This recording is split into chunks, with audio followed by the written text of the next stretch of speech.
నమస్కారం, సుమన్ టీవీకి స్వాగతం.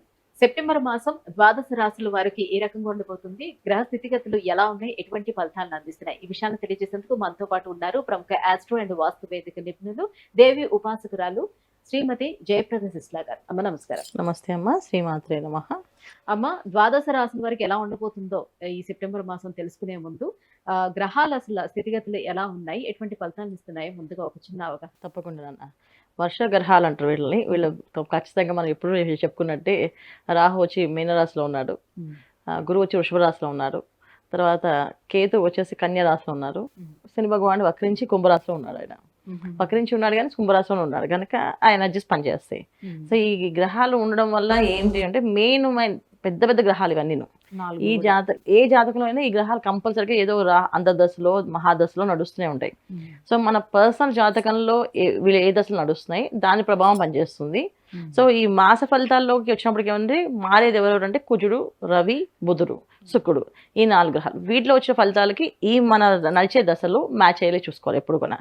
సో ఇది గోచార ఫలితాలు అంటే మన జాతకానికి ఈ గోచార ఫలితాల్లో కొంచెం లాభంగా యాడ్ అయింది అనుకోండి, సో మన జాతకంలో బాగుంది, ఈ గోచర ఫలితంలో మనకి యాడ్ అయింది అనుకోండి 100% రిజల్ట్ ఉంటుంది. సో మన జాతకం అస్సలు బాగాలేదు, గోచర ఫలితాల్లో 10% మనకు మ్యాచ్ అయింది, కొంచెం రిలీఫ్ వస్తుంది, ఊపిరి అందుతుంది అంట మనుషులకి. అసలు గాలే లేదు, ఊపిరి అందట్లేదు, దానికి గట్టిగా బిగించేస్తుంది లైఫ్ని. సో కొంచెం ఊపిరి అమ్మయ్య ఇక్కడి నుంచి దారి కనిపిస్తుంది, ఒక గోల్ ఉంది అనే నమ్మకాన్ని తెప్పించడానికి ఈ గ్రహాలు అనేది మాస ఫలితాలను చూసుకుంటూ ఉంటాం. సో మన పర్సనల్ జాతకంలో ఎప్పుడు కొన్నా పర్సనల్ జాతకం ఎలా ఉంది, గ్రహాలు ఎలా ఉన్నాయి, మనకి ఏ గ్రహాలు అనుకూలంగా ఉన్నాయి, ఏ గ్రహాలు వ్యతిరేకంగా ఉన్నాయి అనేది ఎప్పుడు కొన్నా జాతకమే చూసుకోవాలి. జాతకం తెలియని వాళ్ళకి పేరుతో రాస్తూ అనుకునే వాళ్ళు ఈ రాశిని ఫాలో అవడం వల్ల ఏంటంటే మనం చెప్పే పరిహారాలు, మనం చెప్పే రెమెడీస్ వీళ్ళు ఫాలో అవడం ఈ నెలంతా సేఫ్ జోన్లో.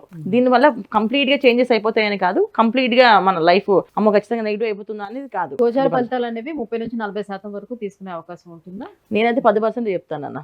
10% చాలా ఎనర్జీస్ వస్తాయి. ఎందుకంటే 30% అనేది మన జాతకంలోనే, జన్మ జాతకంలోనే. ఎందుకంటే మన జాతకంలో దశలు ఒక దశ యోగిస్తుంటే అంత దశ యోగించకపోవచ్చు.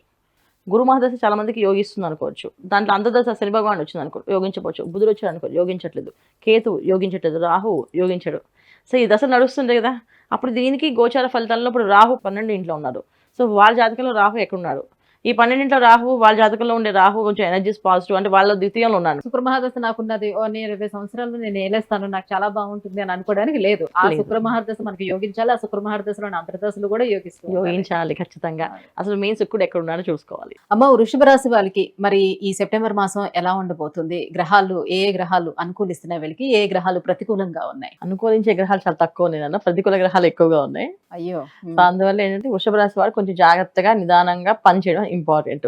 చాలా స్లో అండ్ స్టడీగా వెళ్ళాలి తప్ప ఫాస్ట్గా వెళ్ళడానికి అవ్వదు. ఎందుకంటే వీళ్ళకి ద్వితీయంలో కుజుడు, వృషభ రాశి వాళ్ళకి ద్వితీయ స్థానంలో కుజుడు ఎప్పుడైతే ఉన్నారో, సో కుటుంబంలో కొన్ని సమస్యలు ఆటోమేటిక్గా ఇంట్లో వైఫ్ అండ్ హస్బెండ్ కొట్టేసుకోవడం, తిట్టేసుకోవడం జరుగుతూ ఉంటుంది. తర్వాత ఏదైతే వీళ్ళిద్దరూ మంచిగా ఉన్నప్పటికీ కొన్న పిల్లలతో రకమైన ఇబ్బంది ఉండొచ్చు, వీళ్ళిద్దరు కాకుండా వాళ్ళ పేరెంట్స్ వీళ్ళ పేరెంట్స్ ఇబ్బంది ఉంటుంది, లేదా మొత్తం బంధువులతో ఏదో ఒక ఇబ్బంది.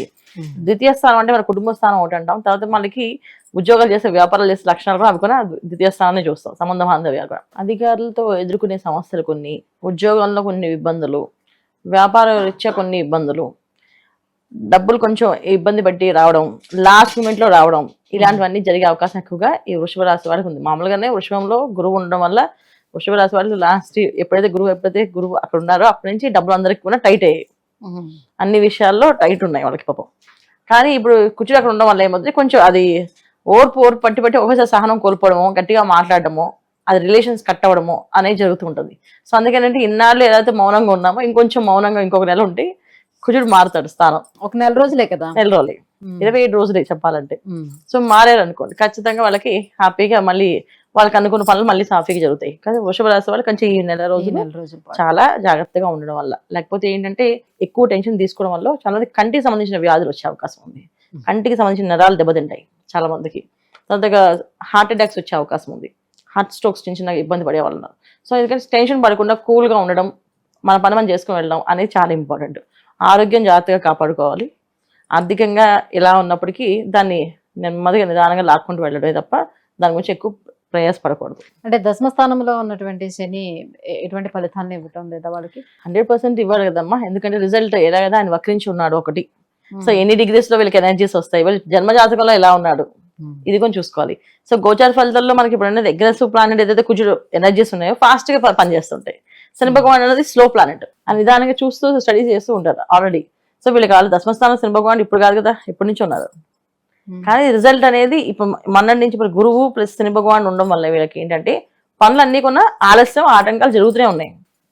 వీళ్ళు దశమస్థానంలో ఉండడం వల్లే కొంచెం ఆటంకాలు అవుతుందా అవదా అనేసి. ఎందుకంటే శని భగవాన్ వాళ్ళకి అనుకూలంగా ఉన్నాడు లేదు వాళ్ళ జాతకంలో అది చూసుకోవాలి. గోచారాల నుంచి అయితే ఆయన వక్రించి ఉన్నాడు. 100% అది రిజల్ట్ చాలా తక్కువగా చెప్పచ్చు. లెక్కే ఒక్కొక్కసారి అంటే ఇప్పుడు మనం ఎవరైనా ఇలా తిరిగాం అనుకోండి, సో కనిపిస్తుందా ఇవన్నీ సో చూడగలమా, చూడలేము. అలాంటి డిగ్రీస్ డిగ్రీస్ చూడాలి. సో ఎన్ని డిగ్రీస్ లో ఉన్నారు, వీళ్ళ జన్మ జాతకంలో ఎలా ఉన్నది అని చెక్ చేసుకుంటే అది మనం చేసుకోవచ్చు ఫలితాలు. అందుకే గోచార ఫలితాలు అనేది మనం 10% తీసుకుంటాం. సో కంటికి సంబంధించిన ఇబ్బందులు వస్తాయి అంటే కొంతమంది చెప్తూ ఉంటారు వక్రీకరించినా కూడా ఫలితాలు అనేది ఇస్తుంది, అస్తంగతం అయ్యి ఉండకూడదు అని చెప్పేసి. అవును, ఫలితాలు అంటే వక్రించినప్పుడు ఇటు తిరిగినప్పుడు ఇటు గ్రహాలు ఏమన్నా అవి చూస్తుంటారు కదా.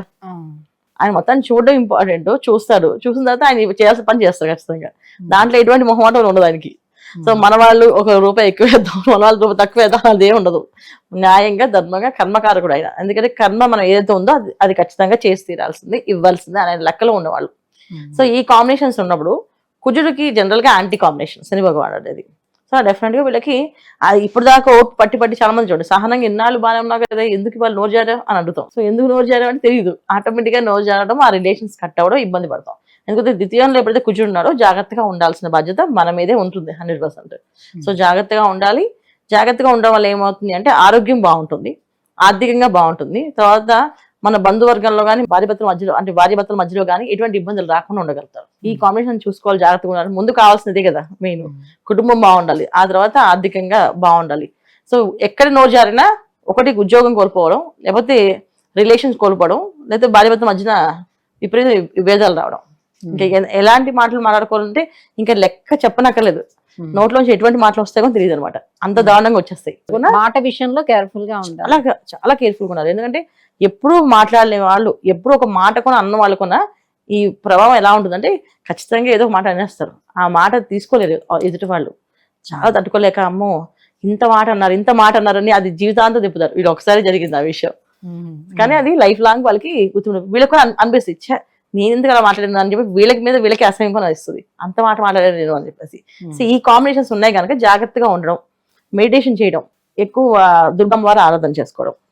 సో ఎందుకంటే ఎప్పుడైనా కోపం అన్నీ వస్తే దానికి కంట్రోల్ అవ్వాల్సింది ఏంటంటే దుర్గమ్మ వారి ఆరాధన చేయడం వల్ల కంట్రోల్ అవుతాం. సో దుర్గాదేవి తలుచుకోవడం, స్మరణ చేసుకోవడం, లేకపోతే దుర్గా సప్త శ్లోకం చదవడం, దుర్గా అమ్మవారి గుడికి వెళ్ళడం, ప్రతి శుక్రవారం ఇంట్లో దుర్గా అమ్మవారికి అష్టోత్తర శతనామాలు చేసుకోవడం వల్ల ఈ మౌనంగా ఉండే అవకాశం ఎక్కువగా ఉంటుంది. అమ్మ వృషభ రాశి వారికి సెప్టెంబర్ మాసం ఎలా ఉండబోతుంది, వాళ్ళు ఎటువంటి పరిహారాలను పాటించుకోవాలి, ఎలా ఉండాలి, ఈ విషయాలన్నీ కూడా తెలియజేసినందుకు ధన్యవాదాలు. నమస్తే అమ్మ. శ్రీమాత్రే నమః.